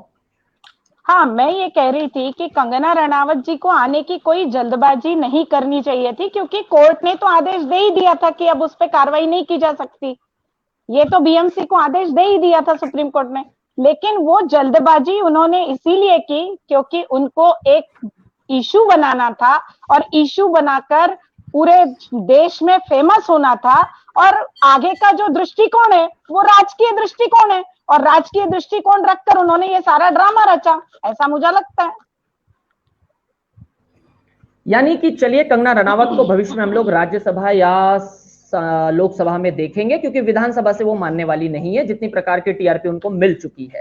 यकीनन राज्यसभा, और शायद हो सकता है कि एक अच्छे पद पर भी जाएंगी, और अगली महिला बाल विकास मंत्री के रूप में भी हम कंगना रनावत को देख सकते हैं। लेकिन चर्चा का अंतिम मुद्दा, 4 लोग हैं, 2 लोग नॉन पॉलिटिकल हैं और 2 लोग पॉलिटिकल हैं, इसलिए मैं चारों से 2-2 करके सवाल पूछूंगा। सबसे पहला सवाल है मेरा सोनल और वैशाली जी से, आप एक एक करके उत्तर दीजिएगा। सवाल आप दोनों के लिए है कि क्या एक अभिनेत्री या एक अभिनेता को, चाहे वो कोई भी हो, XYZ, जेंडर पर नहीं जाना है, क्या एक पॉपुलर व्यक्ति को, सेलिब्रिटी को, जिसका कि एक फॉलोअर है, करोड़ों नहीं अरबों लोग उसे फॉलो करते हैं, क्या उनके अंदर गैर जिम्मेदाराना स्वभाव इस समाज के लिए घातक है? काश यदि कंगना जी हिमाचल से बैठ करके वीडियो कॉन्फ्रेंस करके कहती कि कोरोना के इस पीरियड में मैं महाराष्ट्र को डिस्टर्ब नहीं करना चाहती, पहले हम कोरोना से लड़ेंगे फिर हम आपसे लड़ेंगे, तो शायद वे झांसी की रानी कहलाती। लेकिन जो उन्होंने ये कृत्य किया है, इस पर आदरणीय सोनल जी और वैशाली जी, आप दोनों क्रमबद्ध तरीके से एक एक करके कहें। सबसे पहले Sonal. Ravi, I think this is the last thing जो मैं कहना चाहूंगी, that with great power comes great responsibility. और मेरा फर्स्ट स्टेटमेंट भी वही था और आखिरी भी यही है, that I think it is high time कि ये सेलिब्रिटीज इस बात को रियलाइज करें दैट उनके सर के ऊपर जो रिस्पॉन्सिबिलिटी है वो बहुत बड़ी है। जैसे आपने कहा कि करोड़ों लोग उनको फॉलो करते हैं, उनकी करनी और उनकी कथनी दोनों ही लोग फॉलो करते हैं, देखते हैं, उससे सीखते हैं। और आई थिंक आप और मैं इस चीज को समझते हैं क्योंकि हम दोनों ही शिक्षा के क्षेत्र में काम करते हैं। तो आई थिंक हम ये जानते हैं कि हमारी जो हम क्या कहते हैं, हम क्या करते हैं, इससे ना केवल हमारे बच्चे या हमारा यूथ बट पूरा देश उससे कहीं ना कहीं कुछ सीख रहा है। But at the same time मैं ये भी कहना चाहूंगी कि all of us as citizens, शायद क्योंकि I am not somebody who belongs to the political कोई political party से कोई लेना देना नहीं है, we also need to think very responsibly। और हमें I think सोच समझ के किसी भी एक चीज को फॉलो करने लगना चाहिए, क्योंकि न्यूज चैनल्स को अपनी टीआरपी से मतलब है, सारी इन देश की पार्टियों को अपने इलेक्शन से मतलब है, कुर्सी से मतलब है, कंगना रनावत को अपनी पब्लिसिटी से मतलब है। हमें किस चीज से मतलब होना चाहिए? क्या हमें इस चीज से मतलब नहीं होना चाहिए कि देश की GDP is falling at a very low rate, या पैंडेमिक इतना बढ़ गया है कि हम ब्राजील से भी आगे निकल गए हैं, the number of deaths in India सबसे ज्यादा हो गई है। तो क्या इन न्यूज चैनल्स को ना फॉलो करते हुए why are we running behind celebrities कि वो क्या कर रहे हैं, क्या खा रहे हैं, कहाँ जा रहे हैं, कौन से मंदिर में जाके पूजा कर रहे हैं, या कौन सी पार्टी को फॉलो कर रहे हैं? तो आई थिंक हमारा भी एक रिस्पॉन्सिबल बिहेवियर होना बहुत जरूरी है रवि, मुझे ऐसा लगता है। सोच समझ के, पढ़ के, एग्जैक्टली न्यूज चैनल्स को ब्लाइंडली ना फॉलो करके अपना एक पॉइंट ऑफ व्यू बनाना शायद बहुत जरूरी है हम सबके लिए as citizens of the country. Sonal ने बहुत अच्छी बात कही है, और सोनल की बात में वैशाली जी मैं एक चीज जोड़ के फिर आपके पास आ रहा हूँ। बहुत सिंपल सी बात, हमें सरल सी बात हमें क्यों नहीं समझ में आती कि ये लोग तो वही स्क्रिप्ट में बोलते हैं, भाषा अपने भाषा में बोलते हैं जो लिख करके दिया जाता है। ये लोग क्या कभी झांसी की रानी के किरदार को अपने स्वभाव में उतर पाए हैं? क्या कभी किसी ने शिवाजी के कैरेक्टर को करने के बाद झूठ बोलना छोड़ दिया या अन्य चीजें छोड़ दी है? शायद नहीं। यदि मैं एक वो मुझे नाम नहीं याद आ रहा है, सरनेम भारद्वाज है जिन्होंने श्री कृष्ण का रोल किया है, यदि आप लोगों को नाम याद हो तो आप बता सकते हैं। वो आजकल ऋषिकेश में रहते हैं और उन्होंने क्या कहा है, जिस दिन से मैंने कृष्णा का रोल किया मेरे अंदर से न जाने क्यों इस दुनिया से सारी चीजें, मोह लोभ माया सारी चीजें, और वो स्पिरिचुअल हो गए हैं, वो योग करवाते हैं, धर्म के प्रति लोगों को आगाह करते हैं। क्या हम लोग ब्लाइंडली इनको फॉलो करके ये गलत संदेश नहीं देते हैं? मैं एक चुनाव रैली में था, चुनाव रैली में मैंने एक अभिनेता आए थे, तो जो कैंडिडेट थे उन्होंने उनको बोला, वो मुसलमान थे, नेता अभिनेता जो थे वो मुसलमान थे। उन्होंने कहा कि सर एक बार आप ना यहाँ पे जय श्री राम बोल दो बस। तो बोले ये तो आपका इससे क्या मतलब? अरे ये हिंदू वोट भी मुझे मिल जाएंगे। यानी हम लोग कहीं ना कहीं अभिनेताओं का और अभिनेत्रियों का उपयोग या इनका दुरुपयोग सत्ता के लिए करते हैं। वैशाली जी। रवि जी, मैं आपको बताना चाहूंगी कि अभिव्यक्ति के आजादी के अंतर्गत एक प्री सेंसरशिप का भी अधिकार होता है। जो भी फिल्में बनती है उसको पहले सेंसर बोर्ड के पास में जाती है कि उससे क्या हम लोगों को दिखाने वाले, वो फिर वो एडिट करके लोगों के सामने आती है। तो एक फिल्म निर्देशक है, उन्होंने ये सवाल उठाया था कि जब भी हमें कोई अपनी अभिव्यक्ति करनी होती है विचारों की, तब तो हम किसी के पास में ये पूछने नहीं जाते हैं कि ये सही है या गलत है, इसमें कुछ एडिट करना है, लेकिन फिल्मों के लिए ही ये सब क्यों किया जाता है? तब उन्होंने जवाब दिया था कि फिल्म और अभिनय के माध्यम से लोगों के ऊपर जितना इम्पैक्ट पड़ता है शायद ही किसी माध्यम से पड़ता हो। तो ये जो मीडिया है, जो चाहे फिल्में हो, नाटक हो, एक इतना प्रभावशाली माध्यम है कि लोग इनको फॉलो करते हैं कि दीपिका पादुकोण ने इस प्रकार का ड्रेस पहना है तो वही फैशन बन के आती है, ऐसा हेयर स्टाइल किया तो वही फैशन बन के आती है। तो ये जो एक इम्पैक्ट है बहुत बड़े पैमाने पे पड़ता है, जिसको हम नकार नहीं सकते। और इसलिए ये जो लोग हैं ये रिस्पॉन्सिबल होना चाहिए। जैसे कि रामायण में अरुण गोविल और सीता का रोल जिन्होंने प्ले किया था, उन लोगों का अभी कपिल शर्मा में भी आया था कि उन्होंने अपनी इमेज को आज तक, जैसे फुल ड्रेस में ही जिन्होंने सीता का रोल किया था, उन्होंने अपने आप को आज तक कभी भी शरीर प्रदर्शन वाले कपड़े उन्होंने नहीं पहने मीडिया के सामने, उस प्रकार से वो नहीं आई। तो ये जो इमेज है, जो किरदार वो लोग निभाते हैं, उस किरदार का इम्पैक्ट समाज पे इतना ज्यादा होता है कि उस किरदार के कुछ गुण उनके अंदर होना अवश्य रूप से है।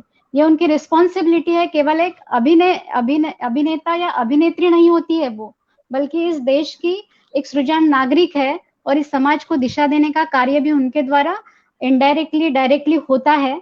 तो उस रिस्पॉन्सिबिलिटी का उनको ध्यान हमेशा रखना चाहिए।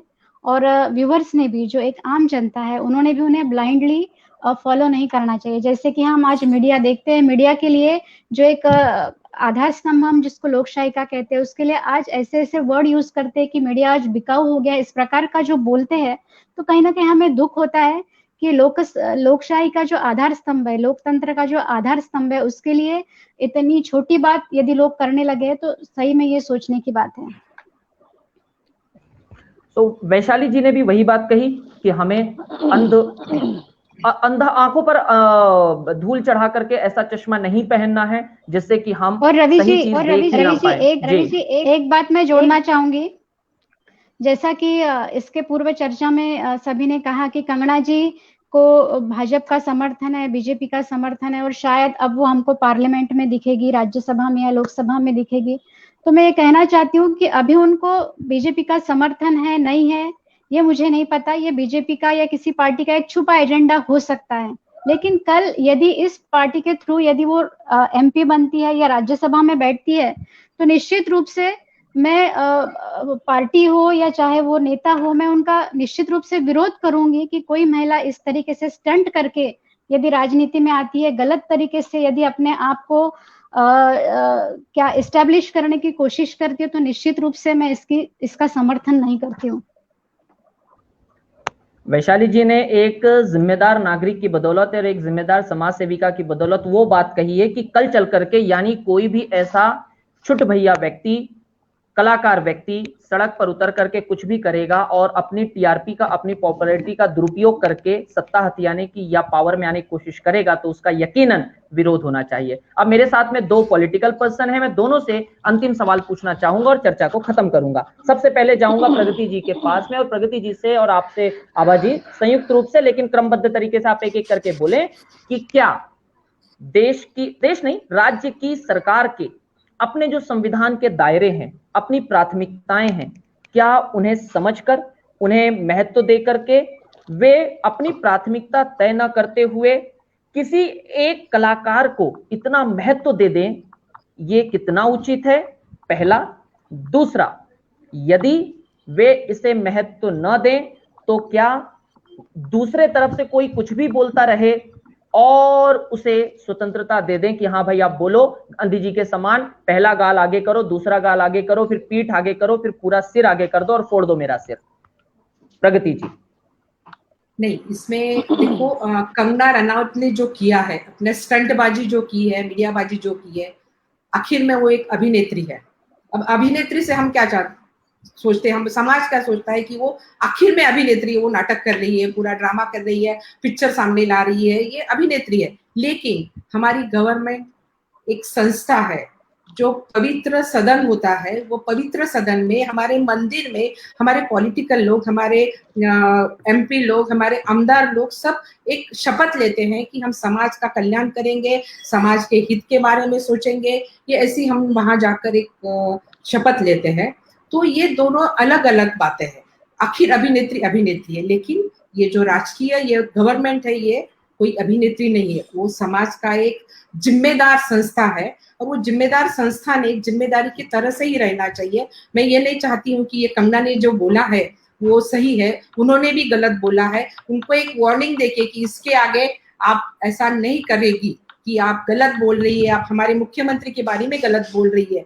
लेकिन ऐसे अभिनेत्री के पीछे लगकर हमारा जो अभी महामारी का जो ये सब समय चल रहा है, उसमें एक अभिनेत्री के पीछे लगकर, मैं बार बार कह रही हूँ कि वो एक अभिनेत्री है। और हम जो संस्था है एक जिम्मेदार संस्था है, एक जिम्मेदार पॉलिटिकल या गवर्नमेंट है।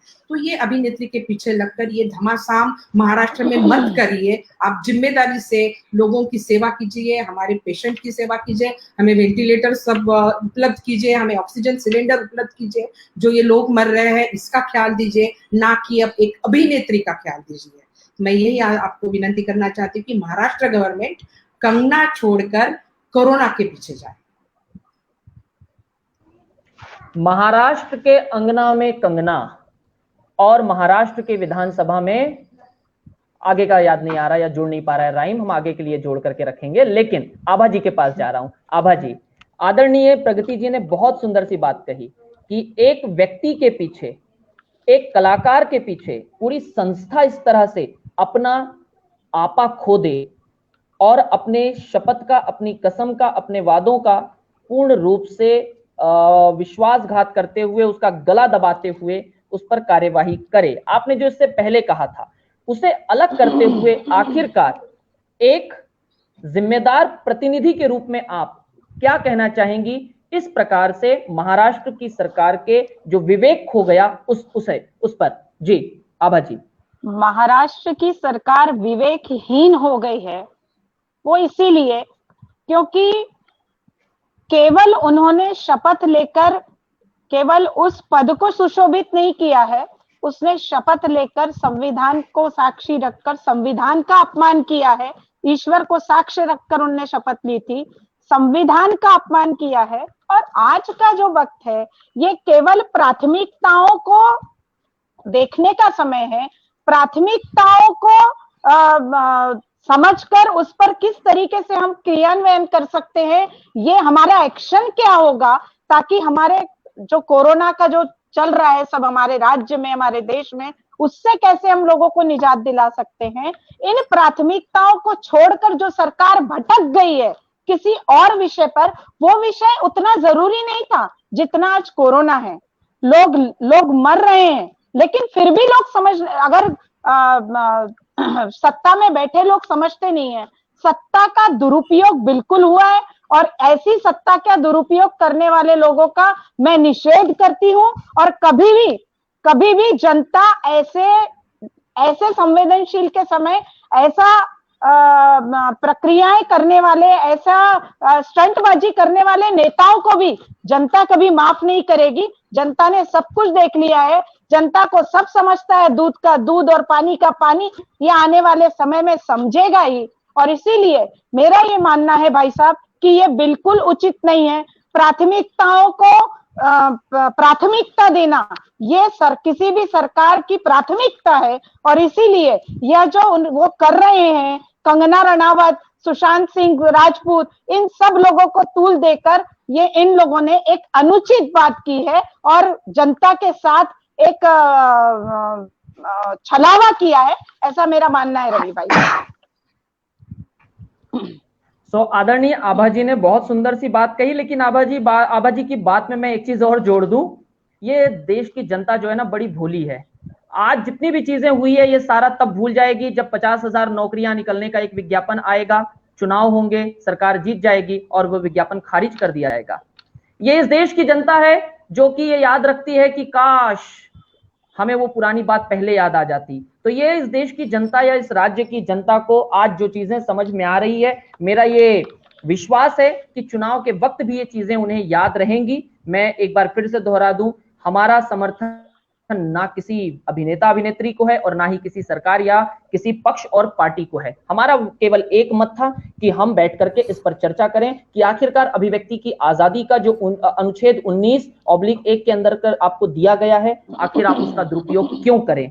और दूसरा, यदि आपके पास में पावर है तो आप अपना आपा क्यों ना खोएं, आप अपने आप पर काबू क्यों रखें। आदरणीय प्रगति जी, आभा जी, वैशाली चोपड़े जी और सोनल जी ने मुझे अपना समय दिया और द न्यू भारत की तरफ से मैं आप चारों का बहुत आभार व्यक्त करता हूं कि आप लोगों ने जिस तरह से तटस्थ होकर और निष्पक्ष होकर के अपनी बात रखी है। यकीनन ये बात, देखिए अन्य लोग क्या कहेंगे हमें इससे फर्क नहीं पड़ता, लेकिन दो जिम्मेदार नागरिक यहाँ, दो जिम्मेदार जनप्रतिनिधि यहाँ बैठे हैं और जब वे दोनों बैठ करके इस प्रकार की सकारात्मक बात करते हैं तो मेरा यह मानना है कि एक सकारात्मक पहल होती है। वैशाली जी जिस प्रकार से यहाँ पर अपना मत रखती हैं और सोनल एक विद्यालय में पढ़ाते हुए इस प्रकार का मत रखती हैं, तो हमें लगता है कि हमारा भावी समाज, हमारी भावी पीढ़ी कहीं ना कहीं सुरक्षित हाथों में है। आप चारों का मैं बहुत शुक्रिया और आभार व्यक्त करते हुए आज का यह कार्यक्रम, आज का यह संवाद विशेष यहीं समाप्त हुआ, ऐसी घोषणा करता हूं। और द न्यू भारत में 9 बजे हम मिलेंगे, हमारी नजरों में मुंडे साहब 9 बजे एक बार फिर मिलेंगे। शुक्रिया, धन्यवाद, जय हिंद। सभी का शुक्रिया, सभी दर्शकों का शुक्रिया। Thank you. Thank you Ravi, thank you Ravi.